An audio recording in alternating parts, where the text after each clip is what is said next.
It's incredible. It's fascinating to me. The title of this is Conflict Over the Law. And it's in my Yeshua. Dude, I'm telling you, this is the book. This is it. So I want you to understand something.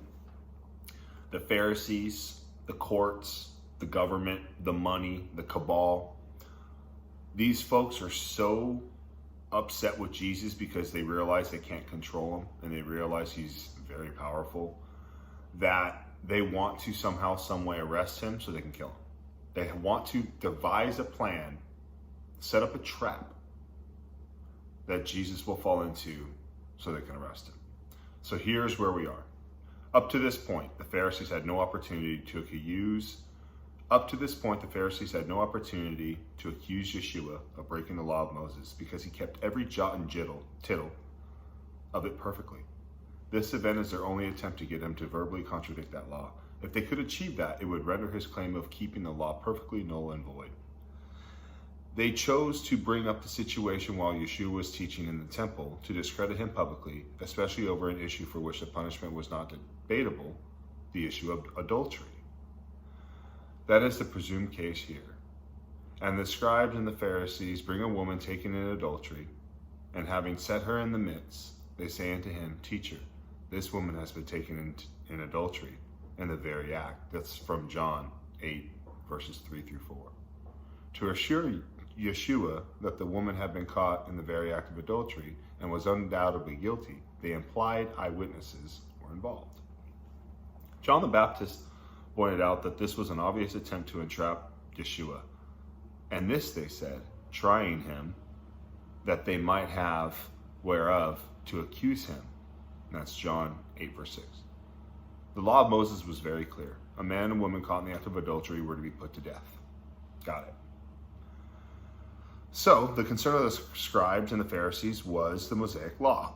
Now, in the law of Moshe commanded us to stone such. So, now in the law of Moses, they commanded us to stone such. What then do you say of her? And that's John 8:5. The religious leaders wanted Yeshua to contradict this law. The Greek is more emphatic. Now Moses said to stone such, but you, what do you say? However, to be caught in the act of adultery requires that two people be brought before the judges. So where was the male counterpart of this relationship? Good point. So they had to be caught in the act. Therefore, where was the dude in this situation? Both of them would have to be stoned. I'm following along. I'm learning this too. So initially, Yeshua simply refused to answer, but instead performed a specific act. This is really cool. He stooped down, and with his finger, he wrote on the ground. When the Pharisees pressed him for an answer, Yeshua finally gave them one. And again, he stooped down, and with his finger, wrote on the ground. So he did it again. So this is in John chapter 8, verse 6 and verse 8. Amazingly, many commentaries try to determine what Yeshua wrote on the ground, as if after 2,000 years, something would be left in the dust to decipher. This is so gangster. So everyone wants to know what he was writing on the ground. Nah, dude, it's not the writing. It's what he's doing. It's the sign. It's how you get your hidden messages across. It's what these people do. Okay, so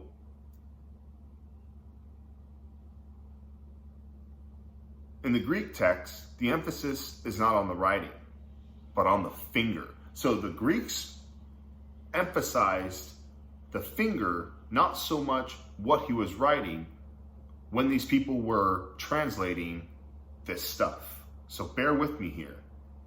In the Greek language, the same thing can be said in different ways, but the point the author wants to emphasize is usually placed at the start of the sentence. This is called the emphatic position or the emphatic state. The finger, not the writing, is in the emphatic position in this verse. And with his finger, wrote on the ground. These people are smart the way they break this down, dude.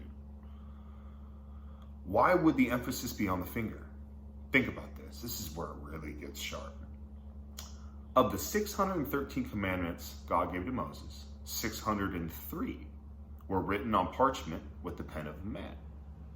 The other 10 were inscribed onto tablets of stone. And one of the 10 is a law against adultery. Furthermore, the 10 inscribed onto stone, 10 commandments, were not carved with the chisel of a man. But twice it is explicitly stated that they were inscribed with the very finger of God. And that's Exodus 31:18, Deuteronomy 9:10. Again, the emphasis is on the finger, showing that Yeshua, Jesus, as the author of this commandment, knew exactly all that the Mosaic law said about this sin and its punishment. Here's where it gets sick. The specific answer Yeshua gave them was, "He that is without sin among you, let him first cast a stone at her." And that's in John 8:7.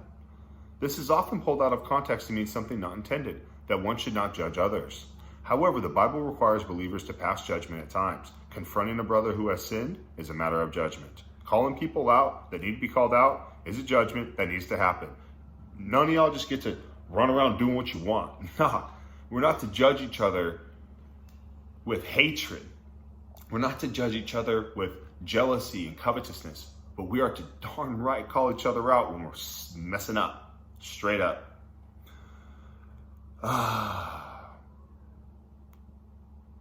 Church discipline leading to excommunication is a matter of judgment. Furthermore, if Jesus were saying, only if you are without sin yourself should you cast the first stone, he would be contradicting the law of Moses, which did not require the sinlessness of a witness. It didn't require the perfect person to be the witness before the accused could be executed as a criminal. Under these conditions, no one would be executed under the law, because how many times is that going to happen? And you got to realize, normal people carried out the law of putting people to death by stoning them because they caught them in the act doing these things. So it didn't take a sinless person to be a witness to be able to make that all justified.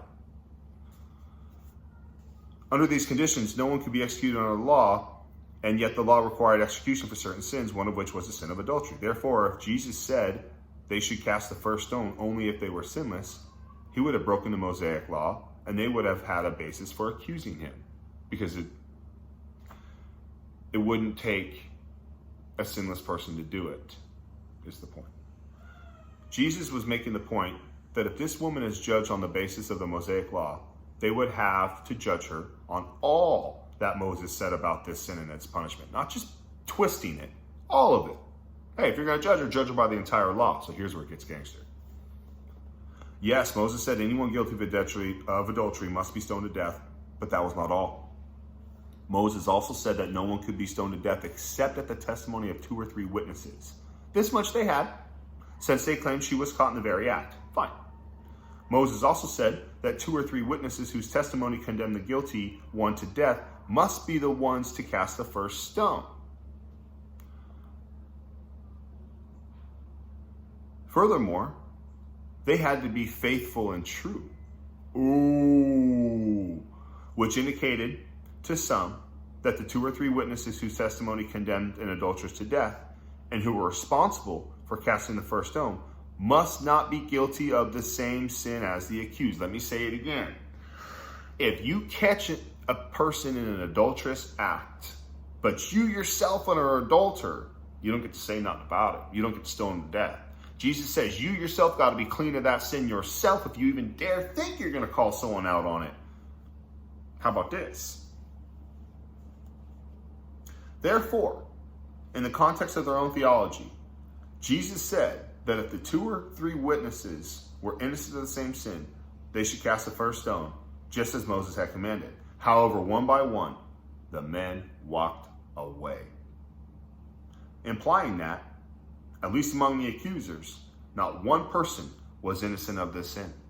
And perhaps the one of whom she had been caught in the very act with was standing amongst the accusers. Wouldn't you stay? Wouldn't you stay? Finally, the woman accused of adultery stood alone. Jesus asked her, "Woman, where are they? Did no man condemn you?" And she said, "No man, Lord." And Jesus said, "Neither do I condemn you." He was not excusing her sin, for he added, "Go your way, from henceforth sin no more." John 8, verse 11. The law of Moses required a legal condemnation, But because the 2 or 3 witnesses were unwilling to cast the first stone, there was no legal ground to condemn her. It is worth repeating that this was the Pharisees' only attempt to get Yeshua to contradict a point of the Mosaic law, and it failed miserably. They never tried this Pauly again, but continued to accuse the Messiah of violating the Mishnaic Pharisaic law. Woman at the well. They couldn't accuse her because they were guilty of it themselves. Jesus doesn't say it's that we don't judge each other. It's only that if you're not doing it yourself, are you even allowed to speak on it? Let that sink in.